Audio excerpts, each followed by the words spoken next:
Assalamualaikum warahmatullahi wabarakatuh. Alhamdulillahirrabbilalamin. Assalatu wassalamu ala asrafil anbiya wal mursalin wa ala alihi wa ashabihi ajma'in. Rabbi shrah li sadri wa yassir li amri wahlul 'uqdatam min lisani yafqahu qawli. Alhamdulillah, pada kesempatan kali ini saya akan menyampaikan materi selanjutnya mengenai dakwah digital ya, dalam konteks sistem informasi manajemen dakwah. Jadi kita akan masuk pada pembahasan mengenai internet dan digitalisasi dakwah. Kita akan memulai pembahasannya dari perkembangan komputer, karena proses digital itu harus diakui mau tidak mau berawal dari perkembangan teknologi komputer ya. Jadi walaupun dalam perkembangannya mungkin kita tidak merasa menggunakan komputer pada saat ini, tapi sebagian besar pondasi dari dunia digital itu ada di komputer ya. Sampai sekarang juga masih tetap menggunakan komputer walaupun dalam versi yang berbeda-beda. Kita akan mulai dari tahun 1882, itu awal dari komputasi analog. Jadi komputasi analog itu ya komputer tapi tidak menggunakan elektronik ya, dia menggunakan sistem analog, jadi seperti mesin ketik gitu. Itu sejak 1822 sudah ada. Lalu kapan kemudian komputer digital itu pertama muncul? Itu di tahun 1943. Nama komputernya itu ENIAC. Nah, nanti secara detail teman-teman bisa browsing di internet apa itu ENIAC dan bagaimana ceritanya. Tapi yang jelas ini komputer digital pertama yang dibuat oleh manusia. Setidaknya yang dianggap sebagai komputer modern ya. Walaupun sebelum itu sudah ada beberapa peralatan yang dianggap mirip komputer tapi belum dianggap sebagai komputer lah pada masa itu. Nah, terus berkembang ya, komputer secara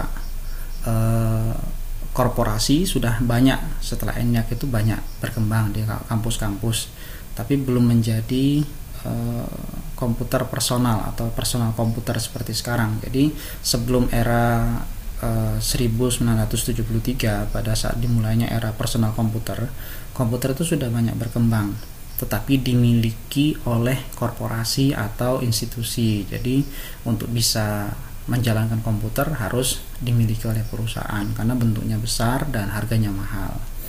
Baru kemudian pada 1973 era PC atau personal komputer itu dimulai dengan diluncurkannya Xerox Alto. Jadi Xerox atau perusahaan pembuat mesin fotokopi yang kita kenal sekarang itu dulunya juga menciptakan komputer namanya Alto. Itu 1973 sudah dijual secara massal dan orang secara pribadi boleh membeli komputer. Walaupun dengan bentuk yang masih besar ya, tidak seperti sekarang kecil sekali. Lalu beberapa tahun berikutnya Apple meluncurkan Macintosh di tahun 1984 dengan bentuk yang lebih kecil, lebih compact ketimbang Xerox Alto. Ini adalah komputer personal dengan fitur layar berwarna. Jadi Xerox Alto itu belum berwarna, kalau Macintosh sudah layarnya itu berwarna dan disertai dengan mouse ya. Ini jadi hampir seperti yang kita melihat sekarang, tapi mungkin bentuknya tidak seperti yang teman-teman bayangkan. Jadi layarnya masih kecil banget. Lalu setahun berikutnya Windows 1 meluncur. Nah, kenapa berbeda antara Macintosh dengan Windows 1? Karena bedanya itu kalau Macintosh itu dia menjual personal komputer beserta sistemnya. Nah, kalau Windows 1 itu menjual program saja, aplikasi seperti yang kita lihat sekarang itu.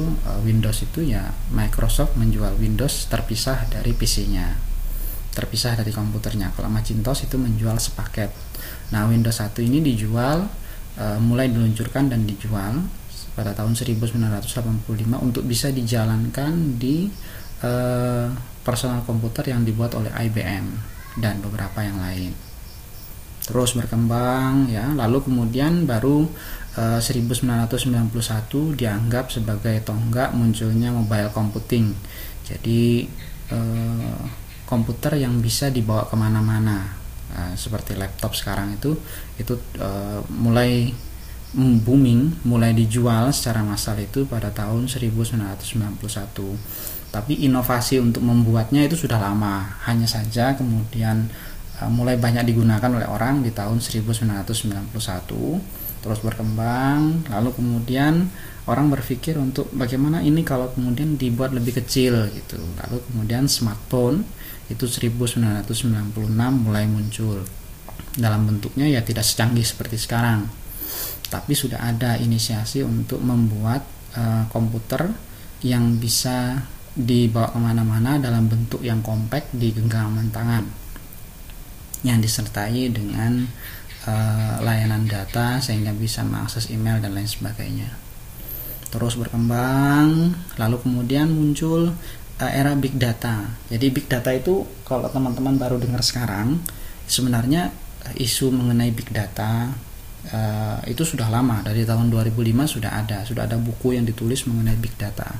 Karena di tahun 2005 itu sudah lalu lintas data di internet sudah sangat besar, sehingga sudah muncul istilah big data. Lalu kemudian ada IoT, Internet of Things, walaupun di kita baru booming. Nah, itu sebenarnya 2011 sudah ada, jadi sudah 10 tahun yang lalu di luar negeri sana, baru di kita baru agak rame ya.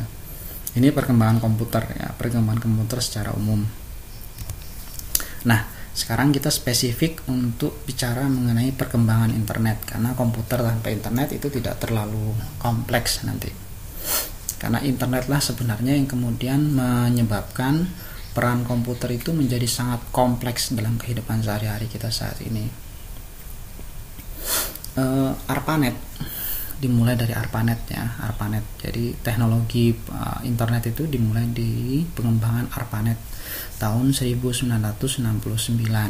Pada saat itu internet sama seperti komputer, hanya digunakan oleh jaringan bisnis, jaringan militer, pemerintahan. Baru kemudian menjadi booming dan dimiliki atau bisa diakses oleh banyak orang itu pada tahun 1982. Nah, lalu berkembang dan pada saat itu internet belum bisa dijelajahi seperti sekarang. Jadi jangan bayangkan internet itu seperti kita sekarang yang bisa buka browser lalu kemudian ngetik apapun, bertanya lalu kemudian bisa dijawab. Enggak. Pada saat itu kalau mau buka internet ya kita harus hafal alamatnya di mana, lalu kemudian diketik baru bisa dibuka. Tapi jaringan informasi itu sudah ada di masa itu. Nah, baru kemudian tahun 1990 yang disebut sebagai World Wide Web atau WWW itu diluncurkan, dikenal ya. Ini untuk memudahkan orang untuk menyebut sebuah nama, alamat situs di internet. Itu diluncurkan, lalu karena semakin banyak orang semakin tidak bisa menghafal seluruh alamat. Baru kemudian tahun 1995 itu diluncurkan apa yang disebut sebagai search engine ya. Itu namanya itu pada saat itu Alta Vista. Mungkin teman-teman bisa browsing nanti Alta Vista, lalu kemudian disusul oleh Yahoo. Itu dari tahun 1995 mulai berkembang. Nah, tetapi masih belum secanggih yang sekarang. Pada saat itu masih bernama direktori data atau direktori situs ya, tidak seperti sekarang yang kita bisa cari apa saja. Nah, kapan sebenarnya itu dimulai? Apa yang kita alami sekarang ini dimulai pada tahun 1998 pada saat Google dibangun dan diluncurkan. Jadi Google itu usianya sudah hampir 24 tahun ya. Nah, setahun berikutnya kemudian diluncurkan apa yang disebut dengan istilah Blogspot. Lalu kemudian 3 tahun setelah itu dibeli oleh Google.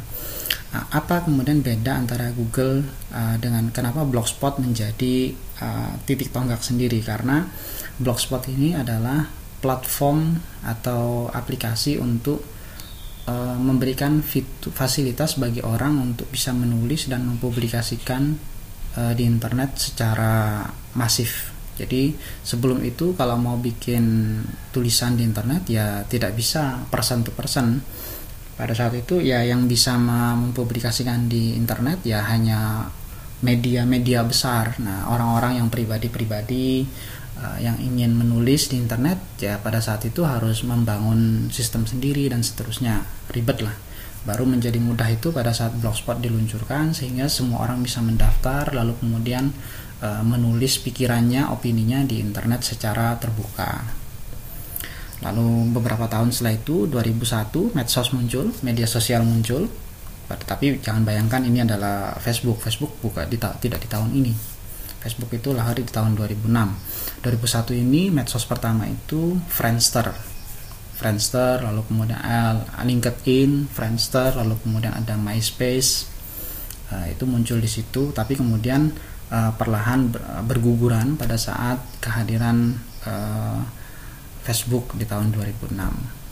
Lalu ada tonggak lain, itu video sharing tahun 2005. Jadi kalau YouTube itu dibangun di tahun 2005. Jadi diluncurkan di tahun 2005, di mana orang kemudian kalau di Blogspot dia hanya bisa menulis, tapi kalau kemudian mengunggah video itu baru diluncurkan di tahun 2005. Jadi orang sudah mulai publish video-video itu di tahun 2005. Lalu online meeting, jadi yang kita nikmati sekarang seperti Zoom dan segala macam itu cikal bakalnya sudah diluncurkan di tahun 2008 walaupun tidak booming seperti sekarang.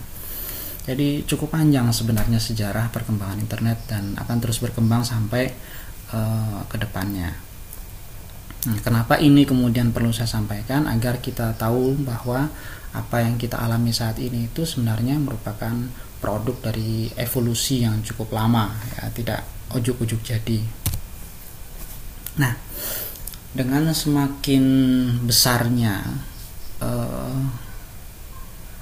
pengaruh internet dalam kehidupan sehari-hari, maka kita bisa melihat internet itu pada saat ini itu hampir semuanya terkoneksi. Makanya tadi di sejarah komputer kita bisa melihat bahwa kita sekarang berada di posisi Internet of Things, internet yang ada di mana-mana. Jadi semuanya berasal dari internet, semuanya ada di internet, semuanya di dalam internet, semuanya dilakukan dengan internet. Jadi kita sedang hidup di zaman ini di mana orang ada perlu sedikit lalu kemudian mencari di internet, ya.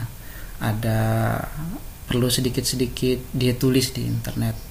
Ada perlu bahkan untuk mengisi waktu luang mereka gunakan internet, ya, walaupun dalam bentuk menggunakan smartphone ataupun yang lain-lainnya. Jadi internet menjadi bagian yang tidak terpisahkan dari kehidupan sehari-hari saat ini. Makanya kemudian internet menjadi bagian dari platform yang bisa mengubah perubahan sosial, ya. Jadi banyak hal yang berubah dengan kehadiran internet, dan internet menjadi bagian dari perubahan sosial itu sendiri.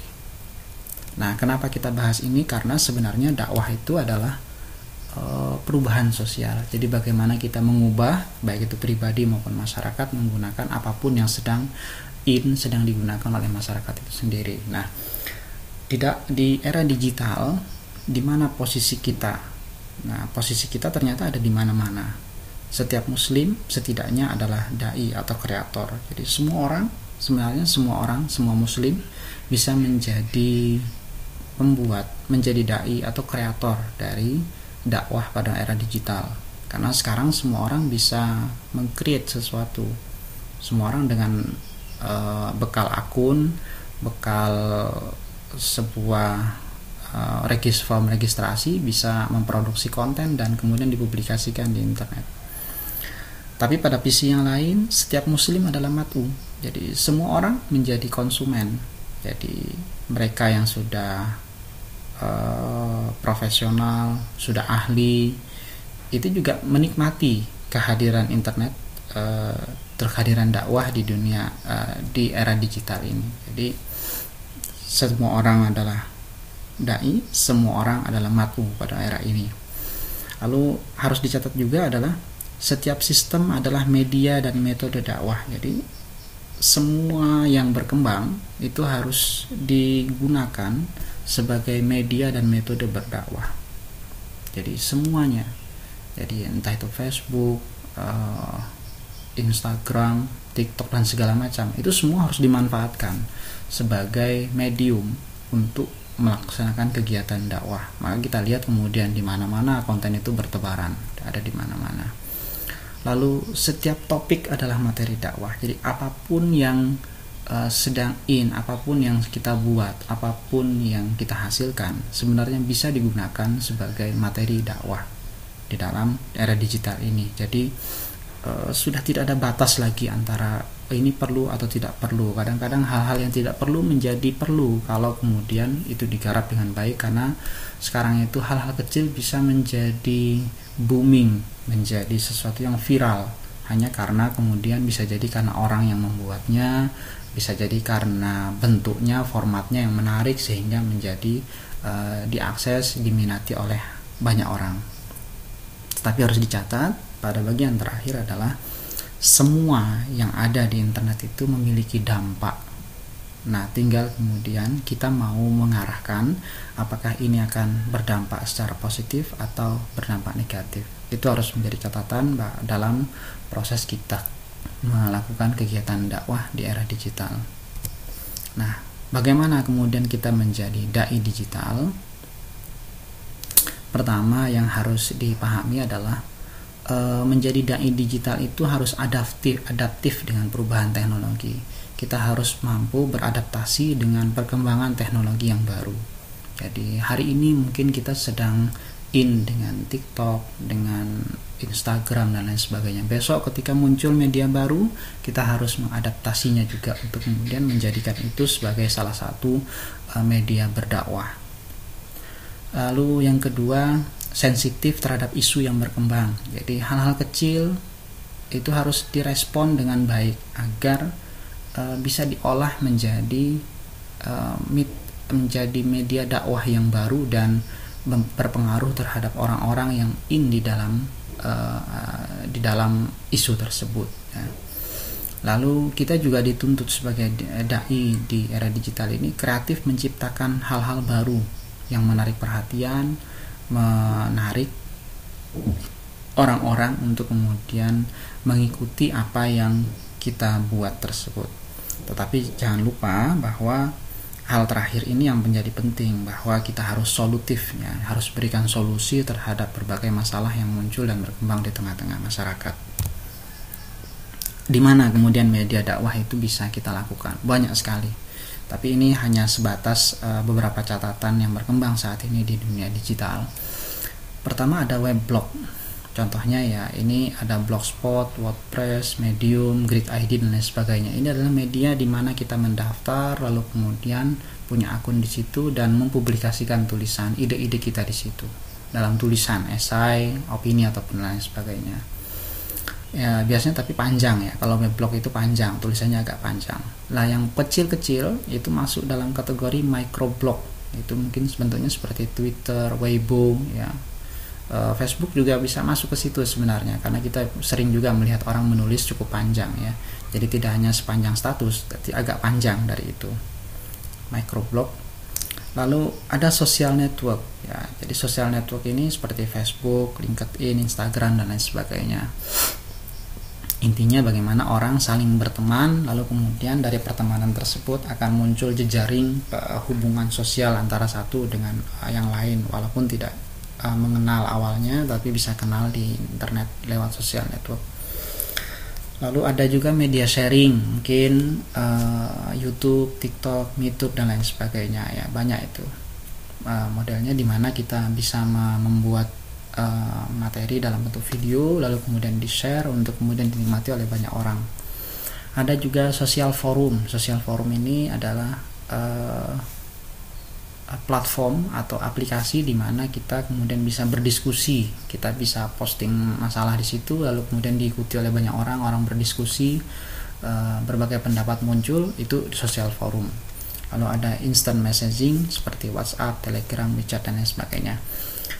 Ini adalah hal-hal baru yang mungkin sedang berkembang saat ini, tapi besok bisa jadi akan terus bertambah, tidak hanya jenisnya tetapi juga medianya. Bisa jadi ada weblog baru besok, ada microblog baru dan seterusnya ya. Jadi perkembangan teknologi semakin ke belakang akan terus berkembang sesuai dengan tuntutan zamannya. Nah, kemudian peran kita sebagai dai itu adalah seperti tadi, terus adaptif terhadap perubahan-perubahan tersebut, memanfaatkannya sebaik-baiknya untuk kemudian bisa menggunakan apa yang sedang berkembang tersebut sebagai media untuk melaksanakan kegiatan dakwah dengan sebaik-baiknya.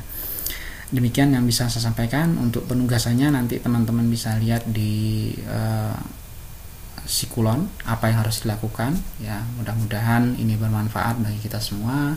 Billahi taufiq wal hidayah. Assalamualaikum warahmatullahi wabarakatuh.